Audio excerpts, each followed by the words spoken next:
My name is Lena, and I'm 34 years old. If you had asked me a year ago what my biggest dream was, I would have said, to get engaged to the love of my life and finally feel seen. For most people, an engagement is a joyful milestone, filled with laughter, love, and hope for the future. For me, it was the moment I chose to reclaim my voice after a lifetime of being silenced. I live in a city called Rosefield, a quiet yet charming place nestled just outside a major metropolitan area. It's where I've built a peaceful life away from the emotional chaos I grew up in. I've been with Lucas, my boyfriend of 6 years, and not once in all those years did I doubt that he was the one. He's steady, supportive, funny, and kind in all the ways that matter. When he proposed, I felt a mixture of joy and disbelief. Someone actually chose me, not my younger sister Jenna. See, in my family, I was never the favorite. That title belonged to Jenna from the day she was born.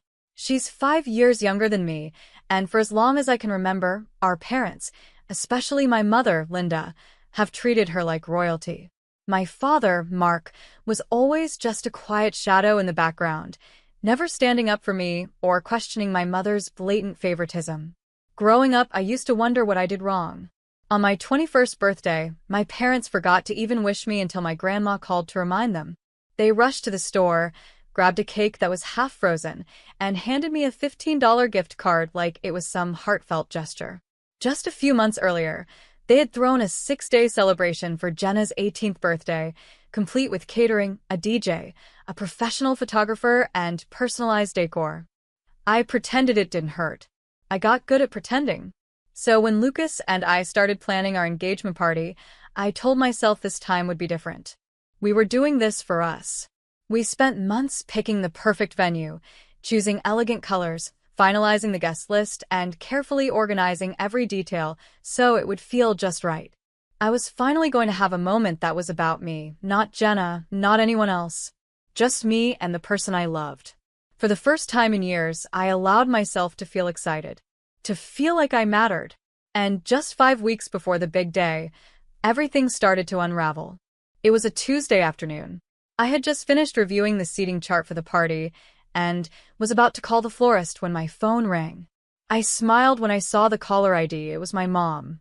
A part of me, the part that still longed for her approval, thought maybe she was finally calling to say she was proud of me. Maybe she wanted to talk about her outfit or offer to help with the arrangements. I picked up, hopeful. "Hi, Mom." Her voice was sharp and cold. "Lena, cancel the engagement party." I blinked. For a second, I thought I'd misheard her. "What?" "You heard me," she said firmly. "Cancel it. We're throwing a party for Jenna instead." My stomach sank. "What are you talking about? Jenna just got a major promotion. We're celebrating it on the same day as your engagement party. Everyone will be coming to her event." I couldn't believe what I was hearing. My mind struggled to catch up. "Mom, I've been planning this for months. Invitations have gone out, the venue is booked, the food." "You're being selfish," she cut in. "This is a big moment for your sister. It's a career milestone. It means something. And my engagement doesn't?" I said, my voice rising despite myself. "This is a once-in-a-lifetime moment for me." She sighed, like I was exhausting her. "It's just a party, Lena. You can move it. Reschedule. No one will mind." "No," I said, trying to stay calm. "I'm not canceling it. Not for anyone. Especially not for Jenna's promotion." There was a long silence, then her voice dropped into something colder. "You always make things difficult." And with that, she hung up. I stared at my phone in disbelief. I sat there, frozen, while the words replayed in my head. "Cancel the engagement party. We're throwing a party for Jenna instead." I wanted to cry, but I didn't. Instead, I felt something else, fury. This wasn't just about a party. This was about everything. Every time I had come second. Every time Jenna had been treated like a princess, and I was the leftover. When Lucas got home that evening, he found me sitting on the couch, still holding my phone like it might ring again. "Lena? What's going on?" I told him everything. Every word.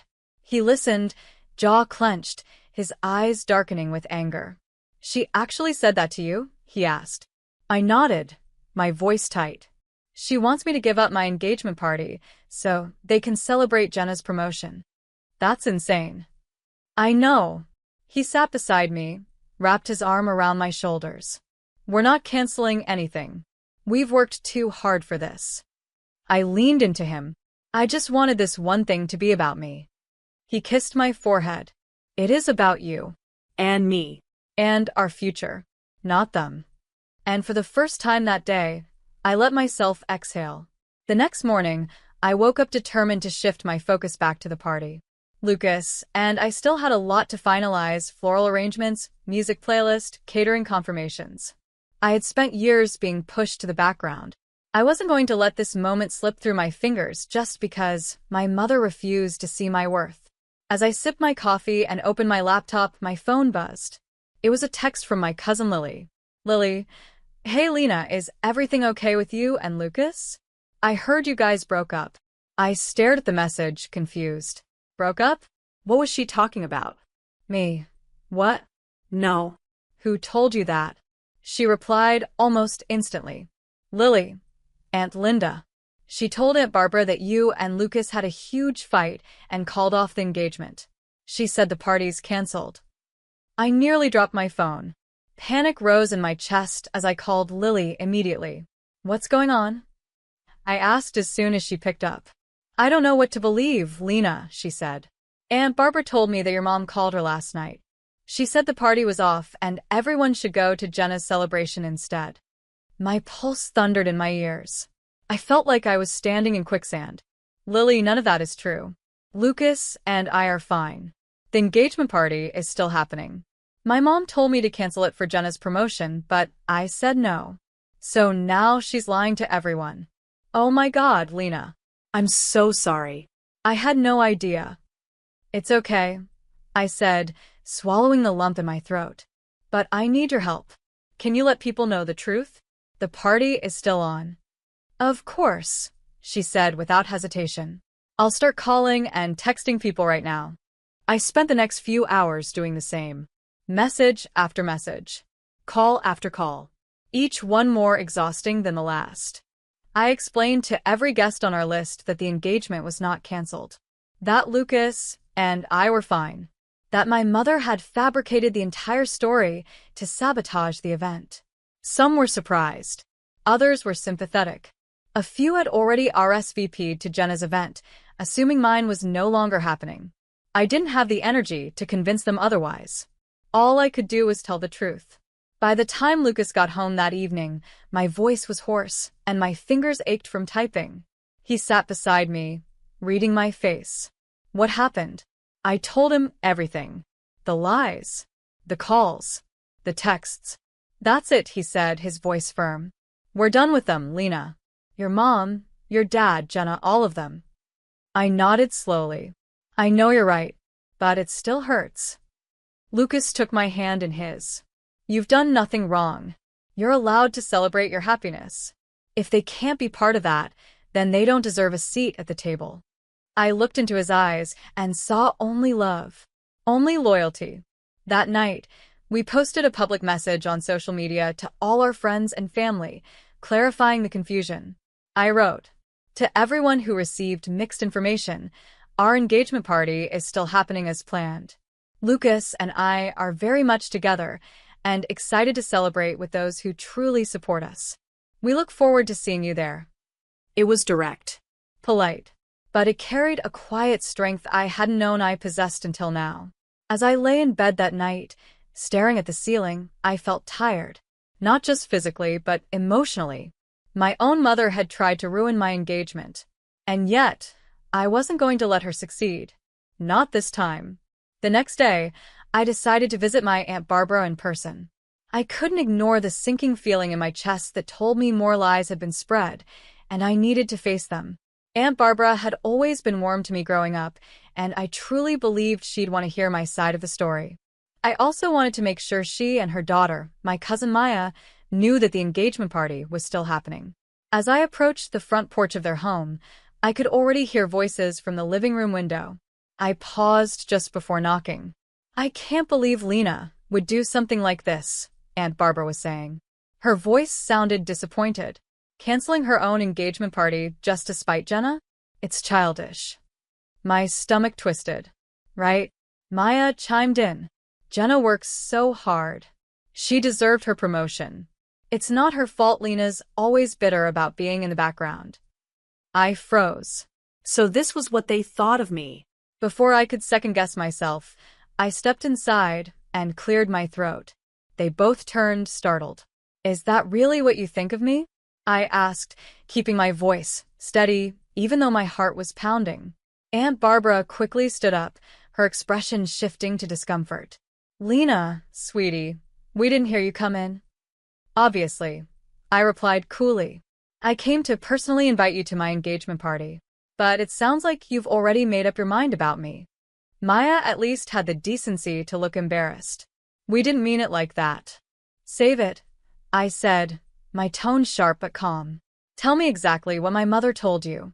For the next hour, I listened as they laid out the twisted story Linda had spun. According to her, I had flown into a jealous rage when I heard about Jenna's promotion. I'd allegedly demanded that the celebration be canceled, and when Jenna refused, I supposedly canceled my engagement out of spite, saying I'd rather stay single than share my spotlight. It was a cruel and calculated lie, crafted perfectly to make me look ungrateful, dramatic, and selfish. None of that is true, I said, my voice trembling now, not from fear, but from years of pent-up emotion. She called me and demanded I cancel my party. When I said no, she made up this story and spread it to everyone. Barbara and Maya exchanged guilty glances. For the first time, they looked like they truly believed me. I'm sorry, Lena, Aunt Barbara said sincerely. We should have come to you first. We shouldn't have assumed. I nodded, swallowing hard. I've spent my entire life trying to be enough for that woman, and all she's ever done is push me aside. I'm done letting her rewrite my story. There was a long pause. Please, I said softly, help me undo this. I just want to celebrate something that matters to me. For once. We will, Maya said. We'll make some calls. As I walked out of the house, the air felt a little lighter. Not because everything was suddenly okay, but because for the first time, I wasn't afraid to tell the truth, even when it hurt. Still, deep down, I knew this wasn't over. Linda wasn't done. And something told me she'd show up at the party. The night of our engagement party arrived faster than I expected. Lucas and I had worked so hard to repair the damage my mother had caused, and now, as the lights sparkled above the garden venue and soft music drifted through the air, I allowed myself to smile. For once, I felt like the center of something beautiful. The guests who truly cared about us were there. Cousins, friends, Lucas's family, a few of my aunts and uncles who saw through the drama. Even Aunt Barbara and Maya showed up, offering me a warm hug and a simple, "We're so glad we came." Everything looked magical. The white tent glowed from within, the string lights shimmered like stars, and the air was filled with soft laughter and clinking glasses. The band played our favorite jazz standards, and Lucas held my hand tighter every time someone offered congratulations. For a brief moment, I believed I had finally escaped the shadows of my past. And then I saw them. Standing at the edge of the crowd, arms crossed and expressions cold, were my parents, Linda and Mark. I hadn't invited them. I hadn't even told them the final time and location. But there they were, storm clouds in the middle of a perfect sky. Lucas stepped forward, protective. "Do you want me to ask them to leave?" I shook my head. "Let's see what they do." Linda didn't wait long. She marched toward me, her heels echoing sharply across the patio. The music faltered slightly as people turned to watch. "You really went through with this?" she snapped, loud enough for half the room to hear. I looked her straight in the eyes. Yes. I did. "I told you to cancel this party," she screamed. "But no, you just had to make a scene. You humiliated your sister. You embarrassed this family." "Linda, that's enough," Lucas said, stepping in between us. "No," she shouted, pushing past him. "I'm her mother, and she refuses to listen." Guests gasped. People started whispering. I tried to keep calm, but my voice was shaking. "This is my engagement, Mom. Mine. Not Jenna's. Not yours." "I should have known you'd ruin everything," she shouted. And then she did it. In one sudden motion, Linda lunged toward the small platform where speeches had been made earlier and grabbed the microphone stand, a heavy, black, metal frame.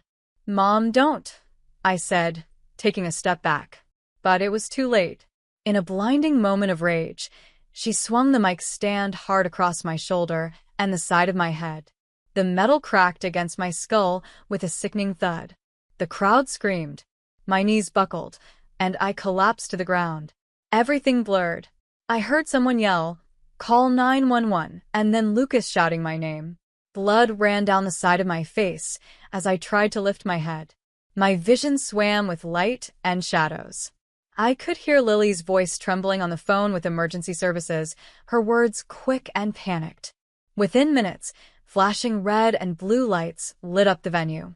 The police arrived with paramedics right behind them. Guests moved aside as officers ran in, separating Linda from the chaos.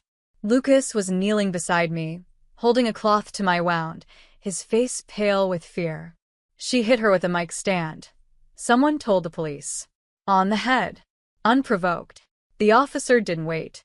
Linda was handcuffed on the spot, her mouth still running, her voice now frantic. "I didn't mean. She provoked me. This is all a misunderstanding." But no one believed her. I was lifted onto a stretcher, my body aching and my heart hollow. As they wheeled me toward the ambulance, I caught one last glimpse of my mother, sitting in the back of a police car, her face twisted in rage and disbelief. And as the ambulance doors closed, I felt something strange. Relief. For the first time in my life, someone had held her accountable. The ride to the hospital was a blur. The lights above me in the ambulance were too bright, the siren too loud. But the pain in my shoulder and the pounding at the side of my head kept me anchored in the moment. I remember Lucas holding my hand, his thumb gently brushing over mine as he tried to reassure me through tear-filled eyes. At the emergency room, the medical team worked quickly. A scan confirmed a minor concussion, a bruised collarbone, and a deep gash just above my right ear that needed 6 stitches. My shoulder had swelling that would take weeks to heal. The physical pain was sharp, but not as sharp as the emotional wound left behind. Lucas never left my side. Over the next few days, I remained under observation. I replayed the scene at the engagement party in my mind over and over again. My mother's scream, the shock in the guests' eyes, the cold metal slamming into my head. It wasn't just an outburst. It was an attack, plain and simple. I had spent my entire life swallowing my mother's emotional abuse.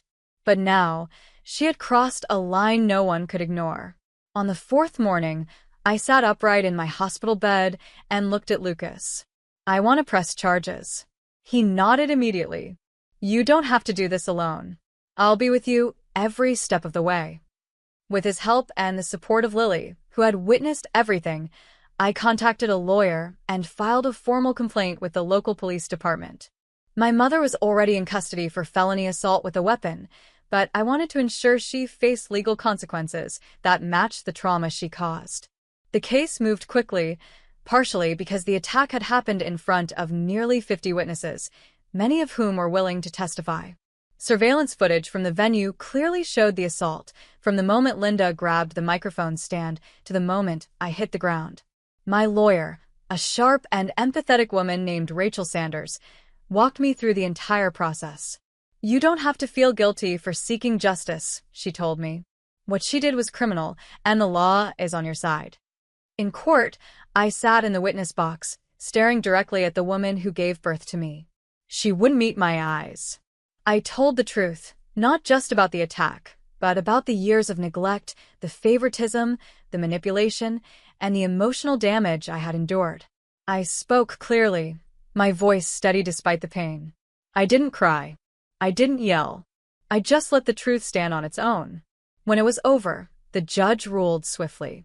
Linda was found guilty of aggravated assault and sentenced to 18 months in state prison, followed by mandatory anger management therapy and a restraining order preventing her from contacting me for 5 years. I felt a wave of emotions, relief, sadness, even grief, but most of all, I felt strong. I had stood up to the person who had hurt me the most. I had finally broken the cycle. After the trial, something shifted inside me. For the first time in my life, I wasn't afraid of disappointing anyone. I didn't have to tiptoe around feelings or make myself smaller so others could shine. I had stood up, told my truth, and watched justice take its course. But healing wasn't instant. I spent a few weeks recovering physically at home with Lucas, who took care of everything: meals, medicine, even gentle shoulder massages to ease the pain. His presence was calm and reassuring, a reminder that I was safe, that I was loved. Despite everything, there were quiet moments when the grief crept in. Grief not for what happened, but for what I had always wanted and never received: a mother's unconditional love. But slowly, I stopped waiting for apologies that would never come. I stopped trying to fit into a family that never saw me. Instead, I focused on what I could control: my future. I started seeing a therapist, someone who helped me work through the years of emotional neglect and taught me how to set boundaries that honored my well-being. For the first time, I didn't feel broken, I felt free. Lucas's family became my second home. His mother would call just to check on me.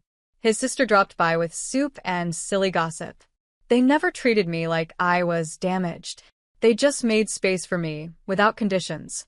It was a kind of love I had never known before. I also began volunteering at a local women's support center, offering time to those recovering from domestic or emotional abuse. Sharing my story didn't just help others, it helped me. It reminded me of how far I had come. Lucas and I still had a wedding to plan. And this time, I wasn't doing it to prove anything to anyone. I wasn't seeking approval, attention, or praise. I was creating a day that would celebrate love, truth, and the strength it takes to rise after being torn down. One evening, as we sat on the porch watching the sunset, Lucas reached over and gently squeezed my hand. "I'm proud of you," he said. "You didn't just survive. You rebuilt." I smiled. I'm not done rebuilding yet. The weeks passed quickly, and before I knew it, we were just days away from our wedding. It wasn't going to be a grand production. That dream had changed. Now I wanted something real, Intimate. authentic. We chose a small vineyard just outside Rosefield, surrounded by rolling hills and golden light. It felt like the kind of place where healing could bloom. Our guest list was carefully chosen, people who had stood by us, who had shown love without conditions. And this time, there were no second thoughts about who should be there. I never sent invitations to Linda, Mark, or Jenna. I had no desire to reopen wounds just to appear polite. My peace was worth more than their presence. The morning of the wedding, I stood in front of a mirror in a simple white dress, soft curls framing my face, a quiet calm settling in my chest. My reflection looked back at me, strong, serene, no longer someone seeking permission to be happy. As I stepped out onto the vineyard path, the sun cast a warm glow across the guests. I saw Lily wiping away a tear, Aunt Barbara and Maya clapping with wide smiles, and Lucas standing at the altar, eyes locked onto mine like I was the only person on earth. We said our vows under a wooden arch draped with soft ivy and white roses. Lucas's voice didn't shake when he promised to stand beside me in all things. And when I spoke, I didn't just speak to him. I spoke to the version of myself who had once felt invisible. With you, I found what love is supposed to feel like: safe, honest, and strong. I promise to never shrink myself again. And I promise to build a life with you that's rooted in truth. When the ceremony ended and Lucas kissed me, I didn't just feel married. I felt free. At the reception, there was laughter, dancing, and more joy than I could have imagined. Grandma, now living in a care home but still sharp as ever, had recorded a surprise video message for us. "Lena, you've always had strength in you. I'm proud of you for finally using it." There wasn't a dry eye in the room. As Lucas and I shared our first dance under the twinkling lights, I rested my head on his chest and whispered, "We made it." He kissed the top of my head. Yes, we did. This wasn't just the end of a long road. It was the beginning of my own story, one I was finally writing for myself. A story no one else would control. A story filled with love, peace, and the kind of strength that only comes from walking through fire and choosing to keep going anyway. A week after the wedding, I found myself sitting alone in our sunlit kitchen, pen in hand, staring at a blank page. There were no guests, no noise, just the quiet hum of a new chapter beginning. I started writing without thinking. Dear Mom, I don't know if you'll ever read this. Maybe I'll never send it. But there are things I need to say, not for you, but for me. I wrote about the years of silence, the moments she had looked through me like I didn't exist. I wrote about the birthday she forgot, and how I smiled through it anyway. About the time she told me to cancel the most important celebration of my life, just to uplift someone else's moment. You taught me a lot, Mom. Not by love, but by absence. Not through support, but through the lack of it. And strangely, I'm stronger for it. I didn't write to forgive. I wrote to let go. By the time I finished, my hand ached, but my heart felt lighter. I folded the letter and placed it in a drawer. Not to be mailed, but to be released. Because the truth is, I didn't need her apology to move on. I had already set myself free. Thank you for watching Lena's powerful story of strength, betrayal, and self-discovery. If this story moved you or reminded you that no one has the right to dim your light, please give this video a thumbs up, leave a comment to share your thoughts, and don't forget to subscribe for more true-life-inspired stories like this one. Your support means the world to us and helps bring more voices like Lena's to life. Until next time, stay strong, stay kind, and always choose your worth.